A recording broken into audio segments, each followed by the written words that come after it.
Hello, everyone, and this is Mike Schretter for Shred's Takes. Once again, joined by Ryker Vance. Today's going to be a little bit of an interesting show. We're not going to be talking about strictly NBA today, actually. We're going to be talking about Peach Jam, and we're going to be talking about Duke basketball. So, Ryker, thank you so much for coming back on. Always a pleasure to have you back on the show. Shred, thank you once again for having me, man. As long as you have me back, be here. So let's get into Peach Jam, right? Really exciting Peach Jam this year. You know, a lot of really huge names: Cooper Flagg, Cameron Boozer, AJ Dybonsa, I think that's how you pronounce his last name, and then Dylan Harper obviously is real. You know, one of those guys. Seeing LeBron coaching his son's team was pretty cool. But let's start with the beginning of it, right? A guy I thought was the most impressive was, at least from the 16 under level, I thought it was Cooper Flagg. Now Cameron Boozer was unbelievable, but Cooper Flagg's stat lines were just absurd. Tell people a little bit about what his play style is like, because a lot of people probably will hear about him in the next couple of years, potentially at Duke, potentially at whatever, right? How would you describe his game for someone who doesn't know it? Yeah, I think the most impressive part of Cooper Flagg's game is his ability to truly do it all. And what I mean by that is not just his ability, he can shoot the ball, he can drive, he can facilitate, but he does quite literally everything on the basketball court. He is the main aspect of the team.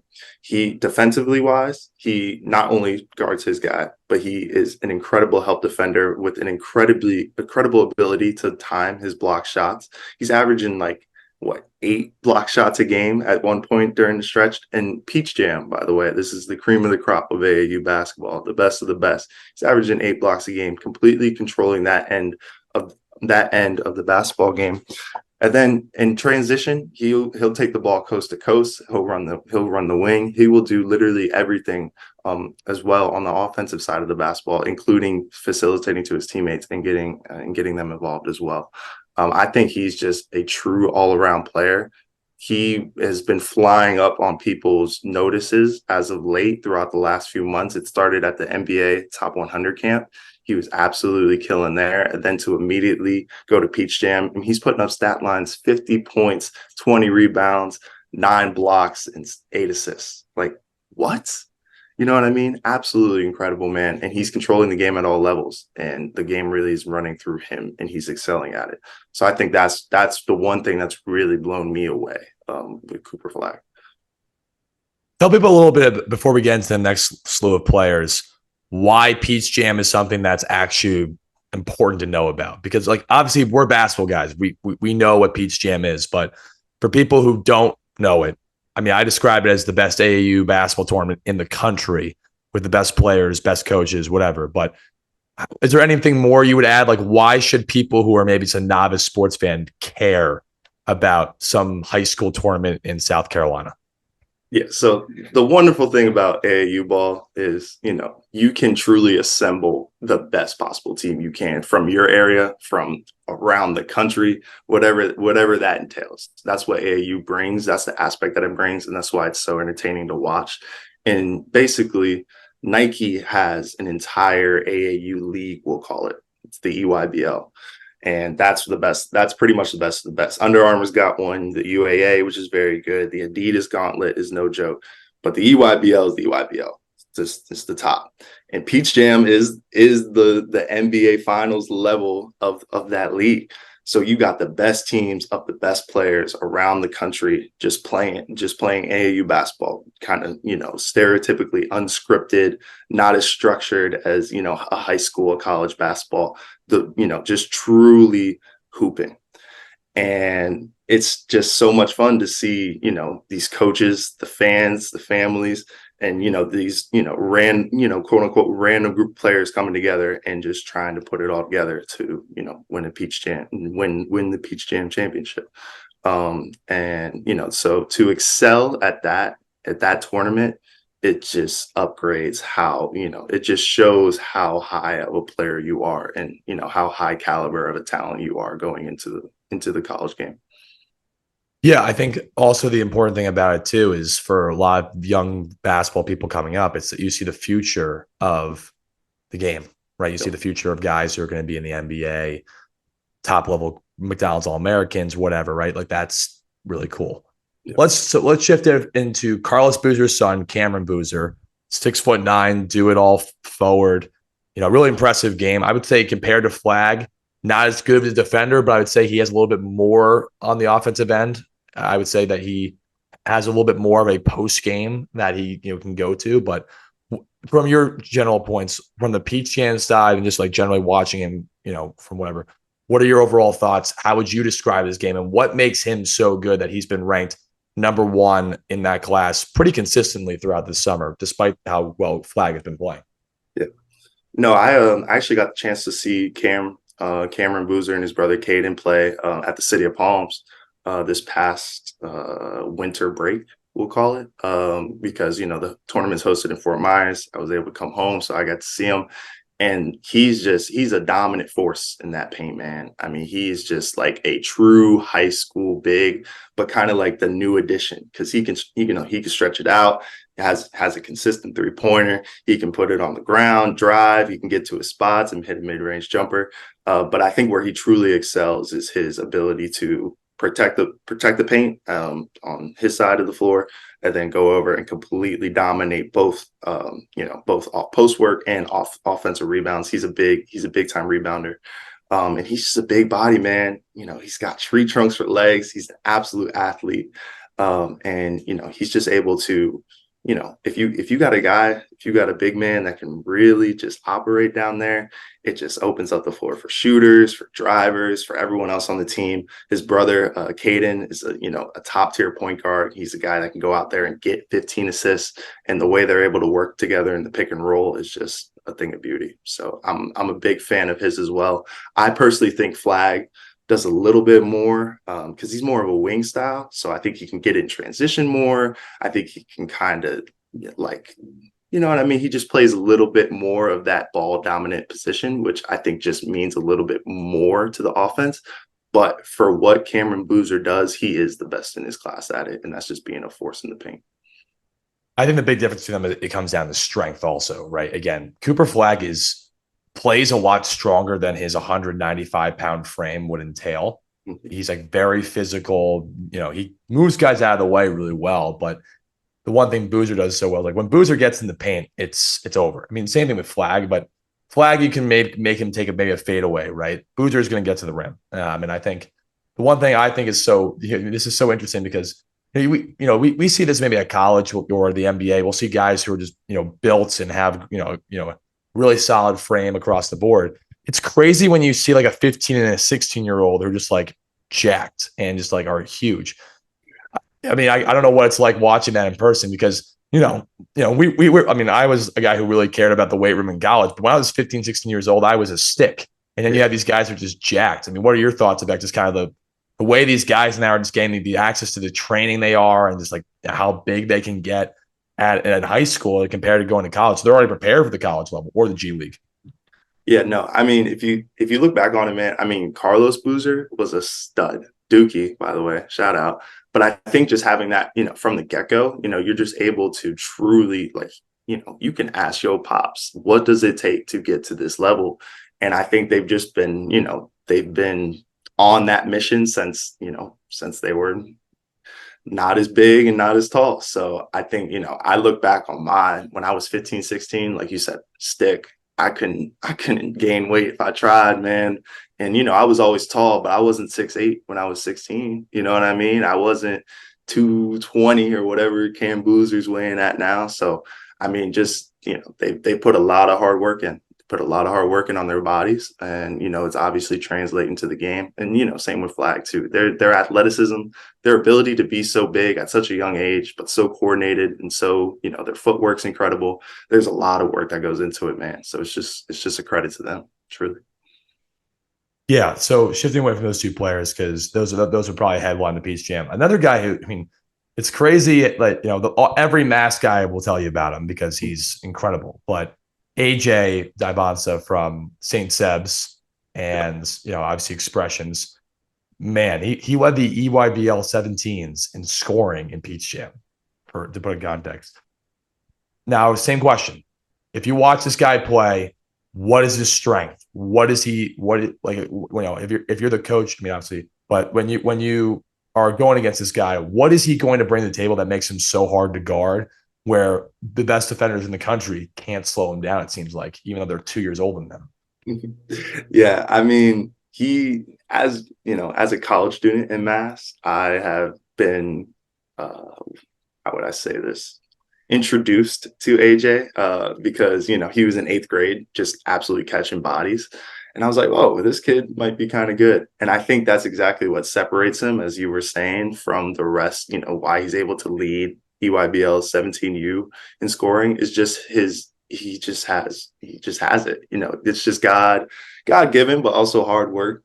Just pure athleticism. He is one of the most fluid, but bouncy, quick, can get to a spot and just elevate while being, a taller individual. You know what I mean? A lengthier individual. He just the way he's able to, once again transition, but also in the half court too. I mean, he just, he makes his quick move and he's able to get to the rim and just absolutely finish. And then, he's, once you get to that high caliber of a player, he's been able to, really work on his skills. And, he's been super fun to watch these past couple of years. And I look forward to where he's going.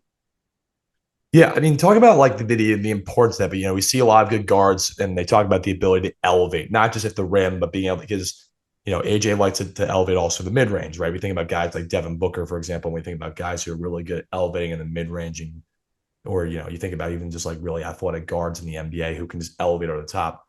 As a defender, how hard is that to guard as compared to maybe a guy who's more skilled but slower and not as fast twitch? Like, how hard is that to guard when you're having to guard a guy who's just so fast twitch and can just elevate over the top of you on a dime? Yeah. No, I mean, because he's so fast twitch, you are locked in on his every single movement in order to stay in front of him. So you're focused on, all right, I just got to stay in front of you.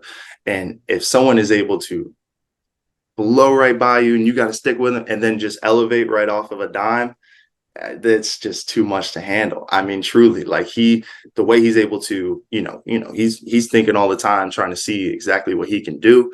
And he just gets to his spot. And as soon as he's at his spot, he'll go up, whether that's, like you said, elevating at the rim, more in the mid range, or even stepping out for three. And as a defender, it's, nearly impossible to, stick to your fundamentals, stay on the ground. But then as soon as he rises, be able to contest that shot at a good enough level for him to miss, because obviously he's a big time player. He's working on that. So I think it's just, it's very hard to guard a super skilled player who maybe isn't as athletic, and it's super hard to guard a very athletic player who isn't as skilled. But when you combine those two, it's, that's why he's leading EYBL in scoring, man. Yeah, I think it's really interesting. I mean, obviously, shifting over to another player and a guy that I played against his older brother Ron, who just got a two-way contract to the Raptors, as we discussed before this thing, which is awesome for Ron. Really happy for him. But Dylan Harper is the number one player in his class, and he's every bit of a good player. I mean, the guy is a scoring machine, and he's a guy that can really do a whole lot of things in the court.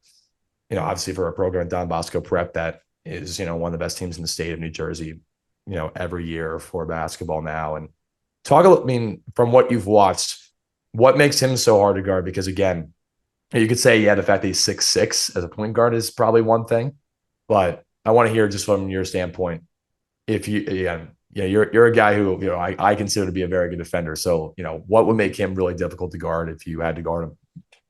Yeah, no, I haven't seen too much on Dylan Harper, but he is obvious. He's a top player in the class for a reason. I think being that height at a position like point guard, his ability to handle the ball is one that you rarely see in high school from someone of that height, that stature, just because he's able to get. Because he's 6'6", his wingspan is, I don't know, but it's probably bigger than 6'6". So he's really able to, really create angles using his length, work you side to side. And then once he's able to identify that angle which he wants to attack, he's a big enough body to where if he gets that shoulder around you, he's too tall, he's too fast, he's too explosive to really stop him from either getting to the rim or really doing whatever he wants. Whether it's a floater, he has a nice floater game. I've seen him, his mid-range game is nice. And he's able to facilitate as well once he drives to the hoop. So he's a very dynamic guard, and at that height, he's going to see a lot of mismatches no matter where he goes. Let's shift over, since unfortunately it's saying that I have 10 minutes left on this call. So let's shift over to Duke a little bit and talk a little bit about what you've seen from them. What are your thoughts about Duke so far from what you've watched from the summer? Yeah, no. So I was checking out a video. We were talking about this before. It was like the freshmen versus the OGs. You know what I mean? Just like a little practice scrimmage, and it was cool to see. The four new guys being Jared McCain, Caleb Foster, TJ Power, and Sean Stewart, Florida boy. Shout out to him. But yeah, it was cool to see them kind of just in a Duke uniform and playing with each other. It was they were all on one team going against the vets. So that's a kind of a difficult place to be in the summer going into your freshman year. I remember that, and it's a very, not only intimidating, but it's a very like surreal experience. Like you're truly on a college team, and they were hooping.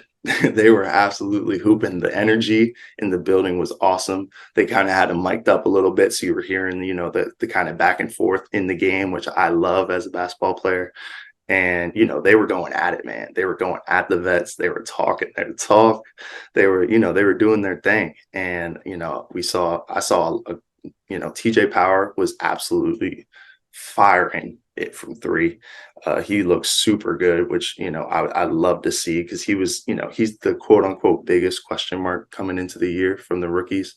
I love the way McCain was playing, kind of running the offense. Caleb Foster was getting it going, and Stewart was playing well too. But as the summer continues on, I'm looking forward to seeing Roach. Kind of really take that leadership role. I once one that he'd had last year, but once coming back again, it only continues to grow. I'm looking forward to Mark Mitchell. Of course, Flip's my guy. I think he hasn't been in the past couple of videos I've been seeing, but once he's back, I think we're just gonna have a loaded team, both young and a little bit older, which is a little bit different for Duke. Normally, they're one of the youngest teams, if not the youngest, come NCAA tournament time. And I think that's good for us, because having that experience, having lost a couple big time games the past couple of years, it fuels you. And I think Shire is going to take another step coaching, and I'm excited to see what happens. So obviously people are talking about a couple of teams, I would say, right off the bat, that are going to compete, right? And the two really that come up are Kansas and Duke, right? Because Kansas got Hunter Dickinson, which everyone is, I have my pros and cons on that, because I think Hunter Dickinson's a little slow in ball screen defense, but I think offensively he's incredible in the post. But, if you're from Duke's standpoint, who do you like? I mean, who do you like from the center position for Duke? Like, would you put Flip there? Would you put Ryan Young? Would you start Sean Stewart, for example, or the guy Reeves or whatever? Like, those guys are all pretty solid, right? But because my standpoint, I think Sean Stewart's going to play a lot of minutes. I really like the way he plays. I think, but it would be interesting to see who they put at the 5 spot, because you could start Stewart or Power, or put someone else at the 4, put Flip at the 5. I don't know, because I'm saying, since they're going to be going into bigger teams in later rounds, like Edey or Hunter Dickinson, or Donovan Clingan from UConn, who would you put at that center spot to maximize what Duke has? No. I would say my immediate answer would be Flip. Depending on the matchup, of course, depending on some games, if they have a relatively shorter center, you could go with a Ryan Young. You can go with a Sean Stewart if you want to go kind of more small ball. But when you name guys like, Clingan, Dickinson, just bigger centers in general, Kyle's 7 foot. You know what I mean? I think, like, while a Ryan Young or a Stewart, they can work hard on the defensive end, I think just having that kind of presence down there, just a big individual, just allows you to, kind of leave it more one-on-one than you normally would. And then that doesn't allow other guys to get going, throw back to the Miami Heat series. Thank you, Jokic. But anyway, I think Flip gives us the most. He gives us the most on the offensive end. He's able to stretch the floor, which I think is huge. And I think he can kind of use his speed and his ability to drive from the 3-point line to create mismatch for those bigger centers on the other end. But I'm interested to see what kind of lineup we're going with, because my immediate thought would be to run Stewart at the 4 and Flip at the 5. I think that'd be a great lineup. But you could throw TJ Power in there. You could throw Flip and Young in there. You know what I mean? You could mix and match. You could throw Reeves in there. You can mix and match all those guys. All those guys can play. They all go to Duke, and they're all fighting for a spot. So I'm excited to see whoever it is. I'm sure Coach John Shire will make the right decision. And I think mentioning all those guys' names, Duke's going to have some depth this year, man. We're going to have some legitimate depth, which is something that we also normally don't have. So I think it's going to be a big year coming. Yeah. All right. Since we have about less than 4 minutes before this call gets shut down, I'm going to ask you one final question.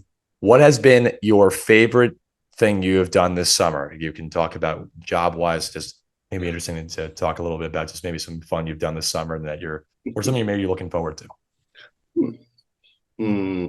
Nah, my favorite thing this summer that I've done has been hanging with the family, man. I'm a family guy, man. And I love being home, spending time with mom, dad, brother, grandma, you know what I mean? So I've just been able to spend so much time with them, go on, a little vacation here and there. So it's been awesome. You know what I mean? There's nothing better to life than that. One thing I'm looking forward to, we're taking a trip with the Amherst basketball team. It's going to be a great bond and experience. I'm looking forward to spending time with the guys, working hard. We're going to be playing games over there too. So stay tuned for that. But yeah, no, this summer's been awesome. You know what I mean? And I appreciate you having me on, Schretter, because it just makes it that much better. Absolutely, man. And obviously from an individual standpoint and from a team standpoint, best of luck to you and Amherst going forward. And always fun to talk hoops with you. I mean, I think, it's always fun to talk about the future of basketball and then the current of college basketball, obviously, too. So we'll see how Duke does. I mean, they have a lot of expectations with how they're going to be this year. A lot of people have a lot of expectations attached to them, but it'll be fun to see what goes on. So again, Ryker, thank you so much for going on and being on this podcast, and look forward to talking again soon. And, best of luck with everything going forward. Yes, sir. Schretter, it's always a pleasure. Love you, brother. Love you too. All right, everybody. That's Ryker Vance. It's a Shred Sticks podcast. Thank you very much.